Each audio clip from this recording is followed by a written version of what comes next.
Lechon baka guys, literal, isang buo. Tignan nyo naman.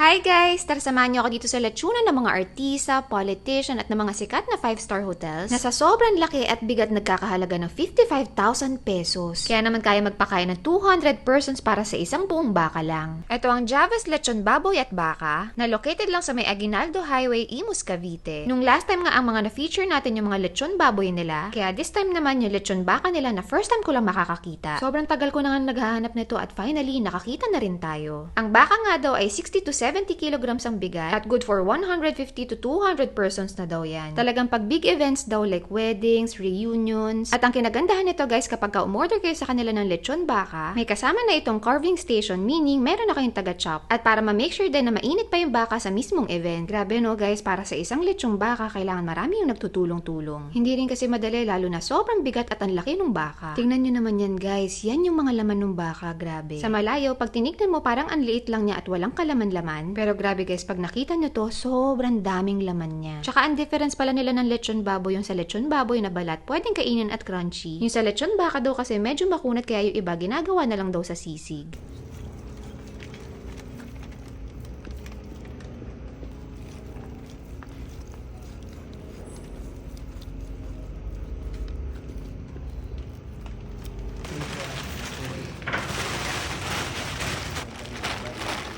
Super excited na nga ako matry to, kaya naman ano pang inaantay natin guys? Huwag na natin patagalin, i-try na natin! Lechon baka guys, literal, isang buo.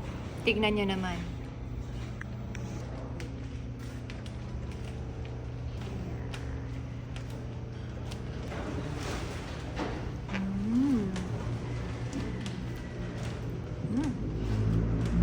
Yung lasa niya guys, hanggang sa loob. Para sang steak, oh. Kita niyo yung lambot, guys, oh.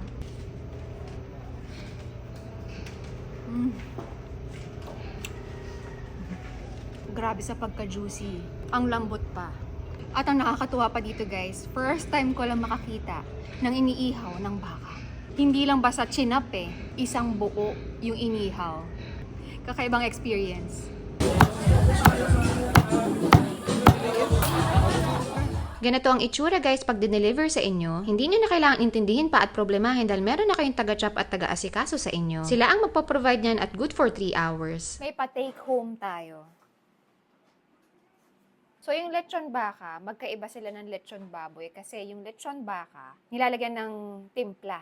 Parang lechon manok, ganun. Parang binababad sa sauce. Hindi kagaya ng lechon baboy as is, diba? Nilalagyan nilang sa may belly part ng mga sibuyas, garlic. Eto, iba. Hindi yan sunog guys. Yan lang yung from dun sa sauce na nilagay. So, ito yung sauce niya.